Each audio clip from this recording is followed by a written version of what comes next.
Darshan campaign Sumalatha counter ಎಲ್ಲದರ ಬಗ್ಗೆ ಮುಖ್ಯಮಂತ್ರಿಗಳು ಮಾತನಾಡಿದ್ದಾರೆ. ಅವರು ಏನು ಹೇಳಿದ್ದಾರೆ ನೋಡೋಣ.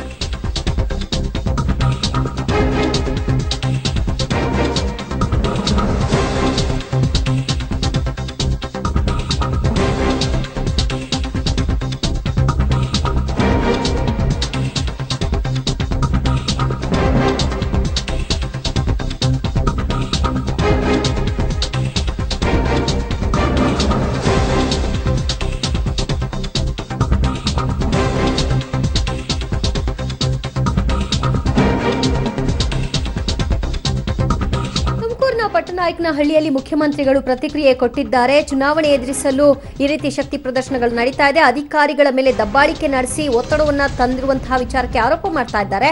ಪಕ್ಷೇತರ ಅಭ್ಯರ್ಥಿ ಸುಮಲತಾ ವಿರುದ್ಧ ಸಿಎಂ ಎಚ್ಡಿಕೆ ವಾಗ್ದಾಳಿಯನ್ನ ನಡೆಸಿದ್ದು, ಮಂಡ್ಯದ ವಿಚಾರದಲ್ಲಿ ನಾನ್ ಯಾಕೆ ತಲೆ ಕೆಡಿಸಿಕೊಳ್ಳಿ ಅಂತಲೂ ಕೂಡ ಕೇಳಿದ್ದಾರೆ.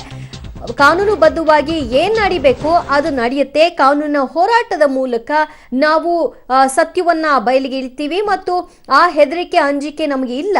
ಚುನಾವಣೆ ಎದುರಿಸಲು ಶಕ್ತಿ ಇಲ್ಲದೆ ಇದ್ದವರು ಈ ರೀತಿಯಾದಂತಹ ಷಡ್ಯಂತ್ರಗಳನ್ನ ಮಾಡೋದು ಸಹಜ. ಹೀಗಾಗಿ ಮಂಡ್ಯ ವಿಷಯದಲ್ಲಿ ನಾನು ತಲೆ ಕೆಡಿಸಿಕೊಳ್ಳಲ್ಲ, ಬದಲಿಗೆ ಕಾನೂನು ಅದಕ್ಕೆ ತಕ್ಕ ಉತ್ತರವನ್ನ ಕೊಡುತ್ತೆ. ಕಾನೂನು ಹೋರಾಟದಲ್ಲಿ ನಾನು ಜಯಗಳಿಸ್ತೀನಿ ಅನ್ನುವಂತಹ ವಿಶ್ವಾಸ ಇದೆ ಅಂತ ಮುಖ್ಯಮಂತ್ರಿಗಳು ತಮ್ಮ ರಿಯಾಕ್ಷನ್ ಕೊಟ್ಟಿದ್ದಾರೆ.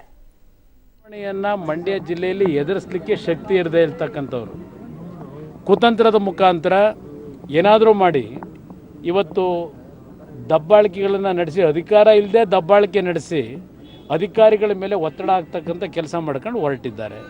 ನಾನು ಯಾಕೆ ಅದ್ರ ಬಗ್ಗೆ ತಲೆ ಕೆಡಿಸ್ಕೋಬೇಕು? ಕಾನೂನುಬದ್ಧವಾಗಿ ಏನು ಕೆಲಸ ನಿರ್ವಹಣೆ ಮಾಡಬೇಕು ಮಾಡ್ಕೋತಾರೆ. ನಾನು ಯಾತಕ್ಕೆ ಇಂಟರ್ಫಿಯರ್ ಆಗಲಿ? ಯಾರು ನನಗೇನು ಗೊತ್ತು? ನನಗೆ ಕೇಳಿದ್ರೆ ನಾನೇನು ಉತ್ತರ ಹೇಳಿ? ನಾನು ಹೋಗಿದ್ದೀನಾ? ನಿಮಿಷ, ಅವ್ರು ಯಾರೋ ಹೇಳಿದ್ದಕ್ಕೆ ನಾನೇ ಕಪ್ಪ ಉತ್ತರ ಕೊಡಲಿ? ಅದರ ಅವಶ್ಯಕತೆ ನನಗಿಲ್ಲ. ಚುನಾವಣೆಯನ್ನು ಮಂಡ್ಯ ಜಿಲ್ಲೆಯಲ್ಲಿ ಎದುರಿಸಲಿಕ್ಕೆ ಶಕ್ತಿ ಇರದೇ ಇರ್ತಕ್ಕಂಥವ್ರು ಕುತಂತ್ರದ ಮುಖಾಂತರ ಏನಾದರೂ ಮಾಡಿ ಇವತ್ತು ದಬ್ಬಾಳಿಕೆಗಳನ್ನು ನಡೆಸಿ, ಅಧಿಕಾರ ಇಲ್ಲದೆ ದಬ್ಬಾಳಿಕೆ ನಡೆಸಿ ಅಧಿಕಾರಿಗಳ ಮೇಲೆ ಒತ್ತಡ ಆಗ್ತಕ್ಕಂಥ ಕೆಲಸ ಮಾಡ್ಕೊಂಡು ಹೊರಟಿದ್ದಾರೆ. ನಾನು ಯಾಕೆ ಅದ್ರ ಬಗ್ಗೆ ತಲೆ ಕೆಡಿಸ್ಕೋಬೇಕು? ಕಾನೂನುಬದ್ಧವಾಗಿ ಏನು ಕೆಲಸ ನಿರ್ವಹಣೆ ಮಾಡಬೇಕು ಮಾಡ್ಕೋತಾರೆ. ನಾನು ಯಾತಕ್ಕೆ ಇಂಟರ್ಫಿಯರ್ ಆಗಲಿ?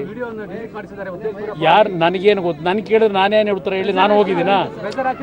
ನಿಮಿಷ, ಅವ್ರು ಯಾರೋ ಹೇಳಿದ್ದಕ್ಕೆ ನಾನೇ ಕಪ್ಪ ಉತ್ತರ ಕೊಡಲಿ? ಅದರ ಅವಶ್ಯಕತೆ ನನಗಿಲ್ಲ.